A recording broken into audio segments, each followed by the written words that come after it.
अच्छा, अब हमने पढ़ना है राउटिंग के बारे में और रिप के बारे में, राउटिंग इंफॉर्मेशन प्रोटोकॉल के बारे में। तो हमने इसमें स्टार्टिंग में बात की थी कि कौन सा प्रोटोकॉल है हमारे पास, ये डिस्टेंस वेक्टर राउटिंग प्रोटोकॉल है। और जो डिस्टेंस वेक्टर राउटिंग प्रोटोकॉल होता है किस पे काम करता है, बेसिकली आपके होप काउंट पे काम करता है। होप काउंट क्या होते हैं, बेसिकली होप काउंट्स आपके ये होते हैं कि आपका अगर जो डाटा है एक राउटर ने दूसरे राउटर को जो डाटा सेंड करना है, ये जो पाथ सेलेक्ट करना है, वो पाथ सेलेक्ट करेगा जिसके दरमियान कम से कम राउटर्स है। मतलब वो लिंक को कंसीडर नहीं करेगा, वो राउटर्स को काउंट करेगा और उसी बेस पे वो काम करेगा। It is a distance vector routing protocol. Hop count is used as the metric for path selection. एक चीज होती है उसको बोलते हैं मैट्रिक वैल्यू। तो इसमें जो मैट्रिक वैल्यू है वो क्या है बेसिकली, अब इसमें जो मैट्रिक वैल्यू होती है वो उसकी होप काउंट ही होती है। मतलब इसमें जो डाटा अपना पाथ सेलेक्ट करना वो होप काउंट बेस पे करना है। Hop count is used as the metric for path selection. If the hop count is greater than 15 the packet is discard. अब इस लाइन का ये मतलब है कि जो रिप प्रोटोकॉल है ना, इसमें मैक्सिमम आपके जो राउटर्स जो कॉन्फ़िगर कर सकते हैं हम एक नेटवर्क में, अगर आपने रिप प्रोटोकॉल चलाना है तो मैक्सिमम आप 16 राउटर्स को ही कॉन्फ़िगर कर सकते हैं। 16 से ज्यादा राउटर आप कॉन्फ़िगर नहीं कर सकते। इसलिए ये लाइन लिखी हुई, if the hop count is greater then 50 the packet is discard. अगर आपके होप काउंट या राउटर्स जो है वो 16 से ज्यादा होंगे तो आपका जो पैकेट क्या हो जाएगा, डिस्कार्ड हो जाएगा। अच्छा, इसमें हमने ये बात की कि रिप में जो राउटर यूज होते हैं वो 16 होते हैं, लेकिन यहाँ पे क्या लिखा हुआ, if the hop count is greater then 50।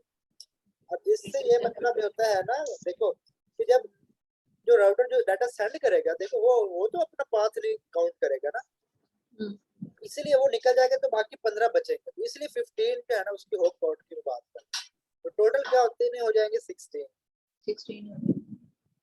अच्छा, routing updates are broadcast every 30 seconds by default. इसमें भी ये क्या होता है, जो राउटिंग की जो अपडेट है ना, मतलब क्या, हम राउटिंग अपडेट क्या होती है, राउटिंग अपडेट का मतलब है राउटिंग टेबल की इंफॉर्मेशन। जो राउटिंग टेबल का जो डाटा है, राउटर एक राउटर से जो दूसरे राउटर में एक दूसरे के साथ शेयर करते हैं, तो routing updates are broadcast every 30 seconds का ये मतलब है कि जो आपके राउटिंग टेबल की जो इंफॉर्मेशन जो होती है, राउटर एक दूसरे के साथ कम्युनिकेशन करते हैं एवरी 30 सेकंड्स, मतलब हर 30 सेकंड्स के बाद वो एक दूसरे को जो है ना वो मैसेज शेयर करते रहते हैं कि मेरे पास ये राउटर्स हैं, मेरे पास ये सॉरी राउटिंग टेबल्स हैं, मेरे पास ये अपडेट है। तो हर 30 सेकंड्स के बाद वो एक दूसरे को जो है ना वो मैसेज सेंड करते हैं या एक दूसरे को पैकेट सेंड करते हैं, जिसको हम सॉरी टाइमर भी बोलते हैं, और उसको टाइमर पे हम हेलो टाइमर भी बोल सकते हैं। ये बाय डिफॉल्ट है, बाय डिफॉल्ट जो रिप जो टाइम लेता है ना जो राउटिंग अपडेट्स के लिए वो 30 सेकंड्स है। RIP only uses hop count and is capable of performing round robin load balancing to up to 6 equal cost links. ठीक है, अब इसमें ये बता रहा है कि जो रिप है ये किस पे काम करता है, सिर्फ और सिर्फ होप काउंट को पे ही काम करता है, होप काउंट को ही ये यूज करता है। And is capable of performing round robin. Round robin क्या हमारे पास, बेसिकली मेरे ख्याल में जो ये राउंड रॉबिन की बात करना है, ये एल्गोरिथम था शायद, हमने शायद पढ़ा होगा। राउंड रॉबिन लोड बैलेंसिंग ये टेक्निक है, ठीक है, उसी टेक्निक पे ही काम करता है, जो आप जो डाटा जो है ना एक जगह से दूसरे जगह सेंड करता है, जो पास सेलेक्ट करता है, तो वो जो टेक्निक इसमें यूज होती है वो कौन सी होती है, round robin load balancing up to 6 equal cost links. ठीक है, अच्छा इसके अगर हम इसको समराइज करें ना इस पॉइंट को, तो इसका कहने का ये मतलब है, अगर लोड बैलेंस का मतलब ये होता है कि आपका लोड बैलेंस करना, लोड को बैलेंस करना, क्या मतलब, कैसे लोड को बैलेंस करना है, आप लोड को बैलेंस ऐसे करना है कि अगर आपके पास बड़ा कुछ ज्यादा डाटा है, ठीक है, आपके पास डाटा ज्यादा है और आपने जो डाटा सेंड करना है सेंडर से रिसीवर के दरमियान, लेट्स सपोज सेंडर से रिसीवर के दरमियान जो जानने का रास्ता है उसके दरमियान 3 राउटर लगे हुए, एक और रास्ता भी है डेस्टिनेशन तक पहुंचने का, और उसमें जो आपके पास टोटल राउटर लगे हो मतलब लोड बैलेंस का ये मतलब है, अगर आपका सेंडर और रिसीवर के दरमियान जो राउटर्स है ना, लेट्स सपोज अगर 2 राउटर्स हैं या 3 राउटर्स हैं, तो एक पाथ वो है जिसमें आपका सेंडर से रिसीवर तक जाने के दरमियान 3 राउटर हैं, और एक और पाथ भी आपके पास मौजूद है, और उस पाथ में भी आपके पास 3 ही राउटर्स मौजूद है। एक और भी पाथ है सेंडर से रिसीवर तक जाने का, उसके दरमियान भी 3 राउटर्स हैं। मतलब वो अगर पाथ 1 सेलेक्ट करे या पाथ 2 सेलेक्ट करे या पाथ 3 सेलेक्ट करे, तीनों में उसका जो होप काउंट है वो तो सेम आएगा। ठीक है, तो इस सिनेरियो में वो क्या करता है, वो अपने डाटा को बैलेंस करता है कि मतलब आधा डाटा आपका अपना पाथ 1 पे सेंड करेगा, आधा डाटा पाथ 2 पे सेंड कर देगा, और आधा डाटा पाथ 3 पे सेंड करेगा, ताकि डाटा जो है वो जल्दी से पहुंच जाएगा, और उसको जो टाइम मैक्सिमम वही लगेगा, क्योंकि तीनों पाथ पे जो होप काउंट है वो क्या है, वो सारा सेम है। ठीक है, और उसके बाद जो लास्ट पॉइंट है वो है pin hole congestion. Pinhole congestion happens when two equal cost links are of different bandwidth, which is disregarded by a reef. Routing information message including the complete routing table are sent every 30 seconds by default. अच्छा, pin hole congestion का ये मतलब है, अब ये एक चीज कब अकर होती है, कब होती है, जब when two equal to cost links are of different bandwidth. अब मतलब दो पाथ जो है, अब उन दोनों पाथ की जो कॉस्ट है, लिंक की जो कॉस्ट है, वो दोनों के सेम है। देखो लिखा हुआ ना, happens when two equal cost links, cost की जो लिंक है वो इक्वल है और ऑफ डिफरेंट बैंडविड्थ, लेकिन उनके दरमियान जो बैंडविड्थ है वो दोनों की डिफरेंट है। पाथ 1 की बैंडविड्थ और है, पाथ 2 की बैंडविड्थ डिफरेंट है, चेंज है। तब क्या होगा, which is disregarded by RIP. इस सीन में क्या होता है, जो है ना रिप है, इसको डिसरिगार्ड कर देता है। ठीक है, मतलब ये होगा कि जो आपकी इंफॉर्मेशन जो होती है ना, राउटिंग इंफॉर्मेशन जो राउटिंग टेबल में मौजूद होती है, including the complete routing table are sent every 30 seconds by default. इसमें भी वो यही काम यही करता है कि हर 30 सेकंड्स के बाद वो जो है डाटा को शेयर करेगा। मतलब ये है कि अगर आपकी कॉस्ट की लिंक सेम है, कॉस्ट की जो है सॉरी लिंक्स की कॉस्ट सेम है, लेकिन जो उनकी बैंडविड्थ डिफरेंट है, तो क्या हो जाएगी, आपका पिन होल कंजेशन अकर हो जाएगा। बस ये पिन होल कंजेशन कब अकर होता है, तब अकर होता है जब दो लिंक्स की कॉस्ट सेम होगी लेकिन बैंडविड्थ चेंज होगी, इसको हम कंजेशन कहते हैं, pin hole congestion.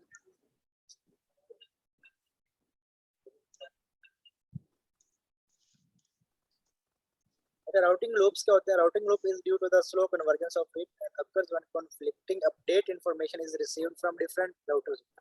routing loops में मतलब ये बनता है कि जब आपके डिफरेंट राउटर से जो है ना आपकी इंफॉर्मेशन जो है वो रिसीव हो रही है, ठीक है, मतलब सेम टाइम में डिफरेंट राउटर से आपकी इंफॉर्मेशन सेम जो है ना रिसीव हो रही है। अच्छा, राउटिंग लूप हमने पहले भी बात की थी, ये होता है is due to the slow convergence. हमने ये किया था ना, जो रिप में जो होती है ना आपकी कन्वर्जेंस वो स्लो होती है। कन्वर्जेंस स्लो ये होता है कि इसका जो हेलो टाइमर होता है वो हर 30 सेकंड्स के बाद ही इंफॉर्मेशन को शेयर करता है। अगर लेट्स सपोज एक राउटर के साथ कोई और राउटर हम ऐड कर देते हैं, तो देखो उसके साथ राउटर ऐड तो हो गया, लेकिन वो अपनी इंफॉर्मेशन दूसरे राउटर को नहीं भेजेगा। कब तक नहीं भेजेगा, जब तक 30 सेकंड्स कंप्लीट नहीं होते। तो इसलिए इसको कहते हैं कि इसमें जो कन्वर्जेंस होती है वो स्लो होती है। एंड अगर when conflicting update information is received from different router, और तब आपकी जो है ना कॉन्फ्लिक्ट आ जाता है, आपकी जो इंफॉर्मेशन जो अपडेट होती है ना, मतलब 30 सेकंड के बाद देखो कितने राउटर्स जो है अपनी इंफॉर्मेशन जो है वो मतलब हो सकता है मल्टीपल राउटर्स जो हम ऐड कर सकते हैं। डिफरेंट राउटर्स के साथ राउटर ऐड होंगे तो वो इन्फॉर्मेशन जो शेयर करना चाहते हैं, लेकिन वो नहीं करेंगे तब तक जब तक 30 सेकंड नहीं होंगे। 30 सेकंड जब तक नहीं होंगे तो तब तक जो 30 सेकंड्स के बाद वो जब सारे राउटर्स आपस में अपडेटेड इन्फॉर्मेशन शेयर करेंगे तब उसमें कॉन्फ्लिक्ट आ सकता है। जब कॉन्फ्लिक्ट आएगा तो वो फिर जो है ना वो आपके लूप्स जो है वो बन सकते हैं। Maximum hope count, maximum hope count में हमने ये देखा था कि रिपू में होता है, हमारे पास टोटल राउटर कितने होते हैं, 16 होते हैं। जो होप काउंट मैक्सिमम कितने होते हैं, एक राउटर अगर उसने डाटा सेंड करना तो मैक्सिमम जो उसकी वैल्यू जो जा सकती है वो 15 तक जा सकती है। और +1 किसका है, वो अपना राउटर या उसको ऐड करता है।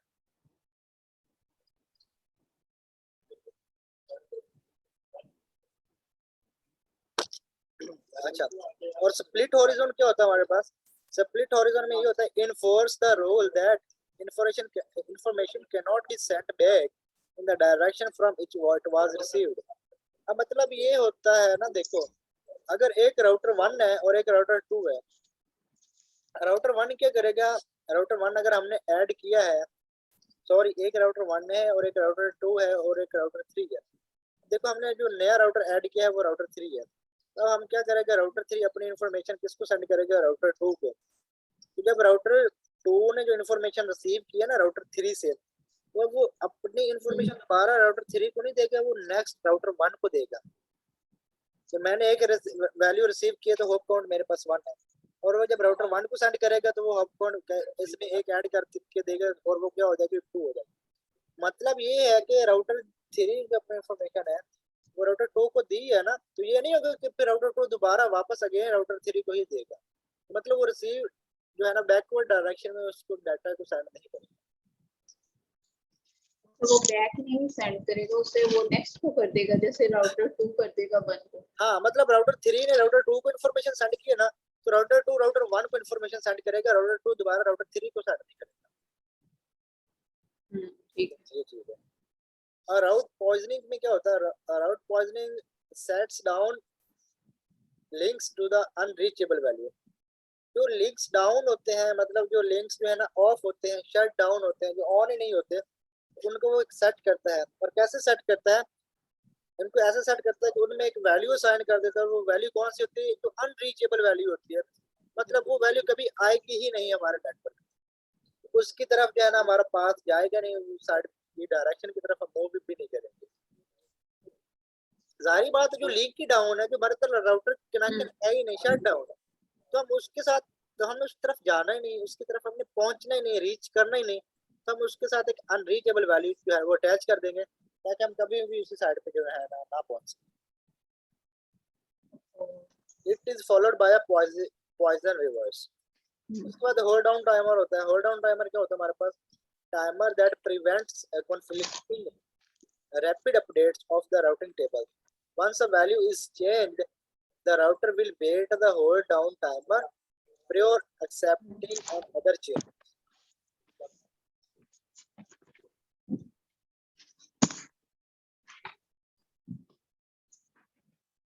अच्छा, होल्ड डाउन टाइमर वो टाइमर होता है कि अगर आपके एक राउटर के साथ भी एक नया राउटर ऐड हुआ है ना, तब वो क्या करेगा, अब उसका हम टाइम सेट कर देते हैं कि अब एक इंफॉर्मेशन इसके साथ ऐड हुई है, तो इस इंफॉर्मेशन को होल्ड करके रखे कितने सेकंड्स तक, लेट्स सपोज 10 सेकंड, 20 सेकंड या 30 सेकंड, 30 सेकंड्स तक उसको होल्ड करके रखेगा, उसको कहते हैं होल्ड टाइमर।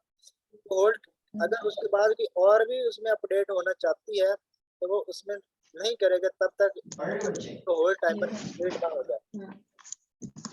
तो ये लिखा हुआ है टाइमर दैट प्रिवेंट करता है कॉन्फ्लिक्टिंग रैपिड अपडेट्स को, मतलब रैपिड अपडेट को जो है ना वो प्रिवेंट करता है। मतलब ये नहीं रैपिड अपडेट होता है, रैपिड का मतलब तेजी से जैसे अपडेट होती रही, एक अपडेट आ गई फिर दूसरी भी आ गई फिर तीसरी भी आ गई, नहीं ऐसे नहीं करेगा, ऐसे तो उसमें कॉन्फ्लिक्ट आ जाएंगे। एक उसमें अपडेट आई है तो वो अपना होल्ड डाउन टाइमर को जो है ना ऑन करेगा, होल्ड करके रखेगा उस इन्फॉर्मेशन को। जब वो होल्ड डाउन टाइमर कंप्लीट होगा उसके बाद नेक्स्ट अगर इन्फॉर्मेशन उसमें और ऐड होती है तो उसके बाद वो उस पर add. Once a value is changed, the router will wait the hold down timer prior accepting another change. तब तक जब तक उसका होल्ड ऑन टाइमर कंप्लीट नहीं हो जाएगा। जब होल्ड ऑन टाइमर कंप्लीट हो जाएगा उसके बाद हम नेक्स्ट इन्फॉर्मेशन को ऐड कर सकते हैं। अच्छा, ट्रिगर्ड अपडेट क्या होती है, जो हमारे पास रिप है ना, रिप में ट्रिगर्ड अपडेट नहीं होती। ट्रिगर्ड अपडेट वो चीज होती है, reset the hold down timer if the timer expires, the router receive a processing task proportional to the number of links or another update is received indicating the network topology has changed, creates a new routing table sent immediately to neighbor router।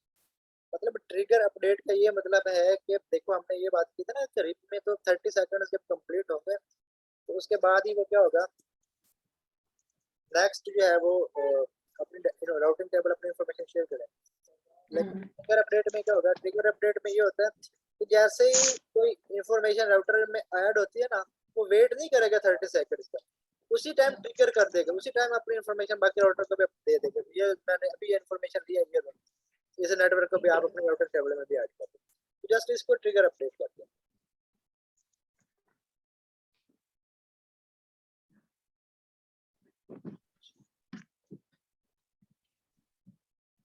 अब उसके बाद हमारे पास यहाँ वो basics command है rib की। तो देखो राउटिंग राउटर जो रिप प्रोटोकॉल आपने कॉन्फ़िगर करना है ना, वो तो आपने बाद में करना। उससे पहले आपने उसकी जो बेसिक्स कमांड्स हैं, राउटर पे आईपी असाइन करना, लैपटॉप पे आईपी असाइन करना, जितने भी डिवाइस हैं सब पे आईपी असाइन करना, उसका होस्ट नेम चेंज करना, उस बैंडर अप्लाई करना, वो तो सारे काम हमने वैसे ही करने जैसे हम करते हैं। जब आपने सारे काम कर लेने हैं, उसका वो सारे काम करने के बाद आप जो है ना वो रिप को उस पर कन्फिगर करते हैं। और जब रिप आप कन्फिगर करते हैं ना, लेट्स सपोज अगर आपके पास एक टोपोलॉजी है, उस टोपोलॉजी में आपके पास 2 या 3 राउटर्स हैं। मैं इसमें आपको टोपोलॉजी पे जो है ना वो इसको समझाऊँ।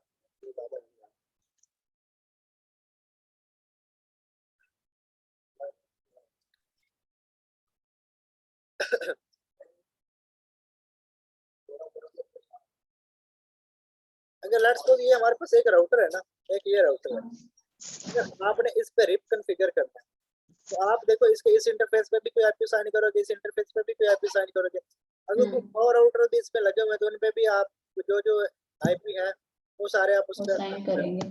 ठीक है। जब आपने रिप कॉन्फ़िगर करना है ना इस पे, वो सारे आईपी साइन करने के बाद यहाँ पे जाएंगे, इसके कौन से मोड में जाएंगे आप, इसके ग्लोबल कॉन्फ़िगरेशन मोड में जाएंगे। कौन से मोड में जाएंगे? Global configuration mode. ठीक है, ग्लोबल कॉन्फ़िगरेशन मोड में जाएंगे और कोई कमांड लिखेंगे। वो कमांड कौन सी होगी? वह राउटर रिप।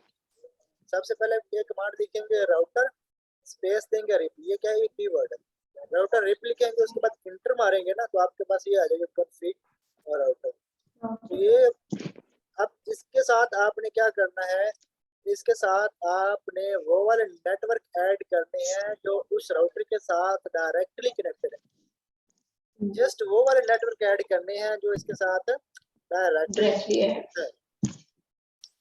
अगर हम बात करें ना, ये राउटर है, लेट्स सपोज ये राउटर है, इस राउटर के साथ ये वाला नेटवर्क जो है ना डायरेक्टली कनेक्टेड है। यहाँ पे लेट्स सपोज ये राउटर है, यहाँ मैं अगर इसको थोड़ा सा आपको बताऊं, समझाना चाहूँ, तो मैं इसको ऐसे आपको बताता हूँ।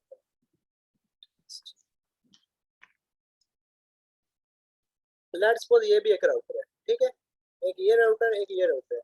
मैं कहता हूँ यहाँ पे भी कोई एक राउटर पड़ा होगा, और क्या होगा कि इनका मैं कहता हूँ कि आपस में भी लिंक है। ठीक है, अब होगा क्या कि इसका कोई ना कोई एड्रेस भी होगा, जैसे 192.168.1. अच्छा, अब क्या होगा? अब हम क्या करना चाहते हैं, हम इस वाले जो ये वाला राउटर ना, इस पे हमने क्या कॉन्फ़िगर करना है रिप। तो हम सबसे पहले क्या लिखेंगे? एक कमांड लिखेंगे। वो कौन सी कमांड थी हमारे पास? राउटर रिप लिखेंगे। कौन से मोड में जाके लिखेंगे? Global configuration mode. मैं यहाँ पे ये कमांड लिख के देता हूँ ताकि मैं आना यहाँ से थोड़ा सा याद होगा। तो ग्लोबल कॉन्फ़िगरेशन मोड में हम ये चीज लिखेंगे। तो ग्लोबल कॉन्फ़िगरेशन मोड में क्या लिखा होता है? सबसे पहले वो लिखा होता है राउटर, और उसके बाद उसकी ब्रैकेट में लिखा होता है CUNFID config, और उसके बाद होता है हैश, और यहाँ पे मैं लिखता हूँ ROUTE राउटर। ये कमांड लिखी, जब मैं उसके बाद एंटर करूंगा ना, तो यहाँ पे ये चीज लिखी हुई आ जाएगी, राउटर CUNFID config, और साथ क्या आएगा? राउटर। मतलब इस राउटर पे आप जो है ना तो काम कर रहे हैं, इस राउटर पे आप रिप कॉन्फ़िगर कर रहे हैं। यहाँ पे मैं कीवर्ड लिखूंगा क्या? नेटवर्क का। अब कौन सा नेटवर्क लिखूंगा? जो जो डायरेक्टली कनेक्टेड है। तो कौन सा डायरेक्टली कनेक्टेड है इस राउटर के साथ? है तो ये 160 वाला कनेक्टेड है। 160.89.0.0। जस्ट नेटवर्क लिखना है, इसमें आपने सबनेट मास्क नहीं लिखना। मैंने एक नेटवर्क लिख लिया। अब उसके बाद मैं क्या करूंगा? यहाँ पे फिर एंटर प्रेस करूंगा। अब मैं जब एंटर प्रेस करूंगा तो यहाँ पे फिर मैं नीचे क्या करूंगा, अब दूसरा नेटवर्क भी दूंगा जो इसके साथ डायरेक्टली कनेक्टेड है। और दूसरा नेटवर्क कौन सा इसके साथ डायरेक्टली कनेक्टेड है, वो है 192.168.1.0। देखो अब ये दोनों नेटवर्क इस राउटर के साथ आ गए, तो जस्ट हमारा जो है ना इसमें रिप कॉन्फ़िगर हो गया। इसी तरह हमारी टोपोलॉजी में जितने भी राउटर हैं हर राउटर पे जाएंगे। उसके बाद हम क्या करेंगे, हम इस राउटर के पास जाएंगे, इस राउटर के पास जाएंगे, इस वाले राउटर के पास जो है ये जो मैंने ड्रॉ किया हुआ। अब इस राउटर पे जाकर भी हम क्या करेंगे, फिर हम यही करेंगे, राउटर लिप लिखेंगे और इसके साथ नेटवर्क लिखेंगे। कौन सा नेटवर्क जो डायरेक्टली कनेक्टेड, कौन सा डायरेक्टली कनेक्टेड है, जस्ट ये वाला 192.168.1.0। फिर इस राउटर पे जाएंगे, इसके साथ भी यही काम करेंगे और इसके साथ कौन सा नेटवर्क लिखेंगे, जस्ट ये वाला जो इसके साथ डायरेक्टली कनेक्टेड है। ठीक है, चलो अब उसके बाद हम इसको अब मैं क्लियर कर दूं अगर,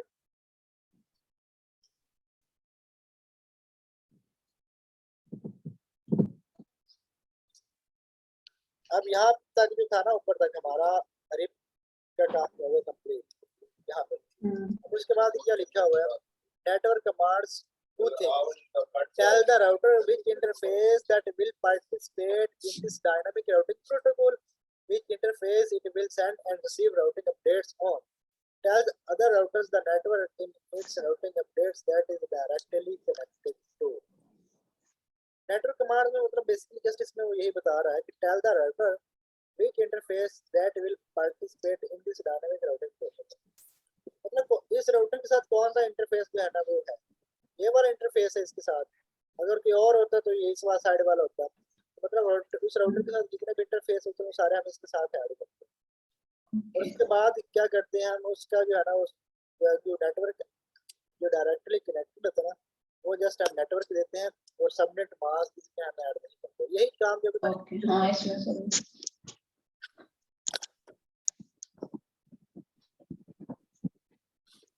अच्छा बस वही तक हमारा ये था, रिप हमारा कंप्लीट हो गया। अब आगे हमारा इंटीरियर गेटवे राउटिंग प्रोटोकॉल। अगर हम इसकी जस्ट अभी थ्योरी देखें तो ये भी हमारे पास कौन सा प्रोटोकॉल है, ये है स्पेशल किसके लिए, सिस्को की डिवाइसेस के लिए। is a proprietary protocol developed by Cisco. Cisco it is a distance vector routing protocol और ये भी एक distance vector routing protocol ही है, जैसे रिप है ये भी distance vector है। अच्छा और ये किस चीज को जो है वो फॉलो करते हुए अपनी जो है ना राउटिंग टेबल को अपडेट करता है, बैंडविड्थ को, लोड को, डिले को और रिलायबिलिटी को। जो बेसिकली ये सारी चीजों को देखते हुए एक मैट्रिक वैल्यू डिसाइड करता है और उस बेस पे ही वो जो है ना अपनी इंफॉर्मेशन एक राउटर से दूसरे राउटर के दरमियान में शेयर होती है। Routing updates are broadcast every 90 seconds. RIP में कितने टाइम के बाद सेंड होती थी, 30 सेकंड्स के बाद। और आईजीआरपी में कितने सेकंड्स के बाद होती है, ब्रॉडकास्ट एवरी 90 सेकंड्स। आईजीआरपी में 90 सेकंड्स के बाद होती है, तो मतलब इसमें जो इसकी कन्वर्जेंस होगी वो और ज्यादा स्लो होगी।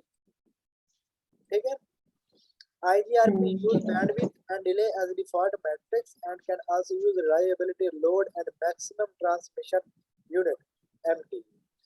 Just इसकी बेसिक थ्योरी थी, बस ये कि डिस्टेंस वेक्टर प्रोटोकॉल है, ये किस पे काम करता है, बैंडविड्थ, लोड, डिले और रिलायबिलिटी को देखता है। और इसका जो हेलो टाइमर होता है वो एवरी 90 सेकंड्स के बाद होता है, जो बाय डिफॉल्ट। अगर आप खुद से चेंज करना चाहें तो खुद से चेंज कर सकते हैं। बाय डिफॉल्ट क्या होता है 90 सेकंड्स। अच्छा इसमें हम चेंजिंग कर सकते हैं? हाँ हम इसका हेलो टाइमर चेंज कर सकते हैं। ओके अच्छा इनकी वो तो नहीं है ना जैसे कॉन्फ़िगर ये जो हमने पीछे भी लिखे हैं राउटर को, ये हम करेंगे उसमें भी यूज? आईजीआरपी जो है ना हम अकेला नहीं कर सकते। ओके हाँ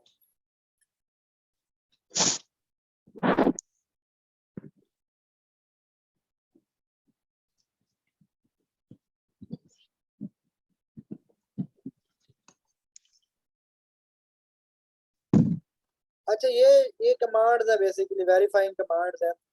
SHIP राउट का मतलब ये होता है, ये इसकी जो फुल कमांड है ना वो पता क्या है, SH का मतलब है शो, ठीक है। शो आईपी राउट मतलब क्या होगा कि आपने आईजीआरपी जब कॉन्फ़िगर किया तो जितने आप नेटवर्क इस एडवर्टाइज करवाए ना वो सारे नेटवर्क आप देखना चाहते हैं तो आप ये कमांड लिखेंगे show IP route. Show IP route करेंगे ना तो आपके पास उस राउटर का राउटिंग टेबल आपको नजर आ जाएगा। इस राउटिंग टेबल में कौन कौन सा नेटवर्क ऐड है और उस नेटवर्क की administrative distance of each link हर का मतलब वो एडी वैल्यू जो है वो भी शो होगी। तो मतलब ये राउटर इसके साथ कितने फासले पे है कि मतलब कितनी कॉस्ट पे है। वो द होप काउंट भी आ जाएगी, the next hop and exit interface वो सारी चीजें उसमें शो होगी। जब आप SHIP प्रोटोकॉल लिखेंगे ना network layer address of each interface are with IP the routing protocols on the router and timers used। इसमें वो क्या करेंगे आपका IP प्रोटोकॉल को शो कर देगा कि आपके इस नेटवर्क में कौन सा प्रोटोकॉल यूज हुआ है। debug IP RIP क्या होता है IGRP events transactions RIP and IGRP transactions send router updates to the console। IGRP events only send the summary including the destination conclusions। अच्छा ये छोड़ दो फिलहाल, ये सारी स्लाइड छोड़ दो, ये कौन तो IGRP को आप कॉन्फ़िगर भी नहीं कर सकते डायरेक्टली। किसे डायरेक्टली नहीं कॉन्फ़िगर करना। हमने EIGRP किया है।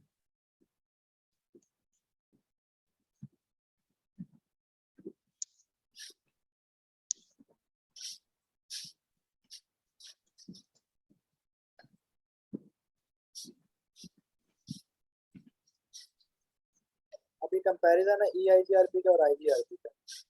ओके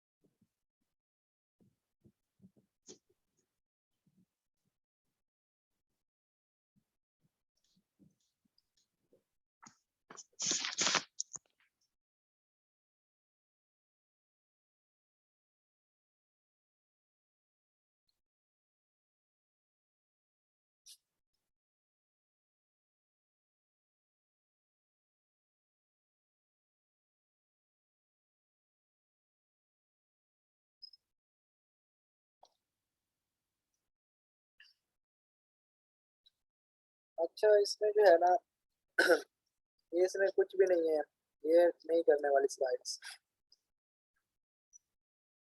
अब इसमें कंपैरिजन उसने बताया लेकिन उसने कंपैरिजन मेंशन नहीं है। तो अब इसमें हम देखते हैं EIGRP के कॉन्सेप्ट जस्ट लिखा हुआ है EIGRP router maintain a topology table.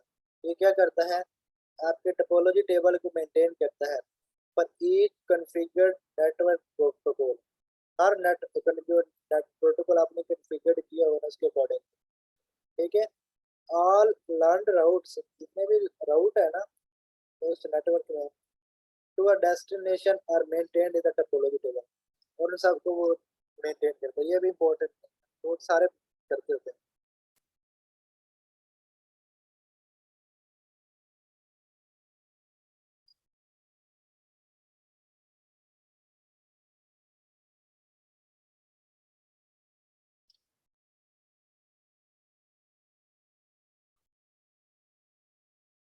अच्छा जस्ट ये चीज जो है ना ये आ सकते हैं कि EIGRP के जो है डिजाइनिंग फीचर्स क्या है। तो जब आप आए EIGRP को कॉन्फ़िगर करना तो आप क्या क्या काम कर सकते हैं।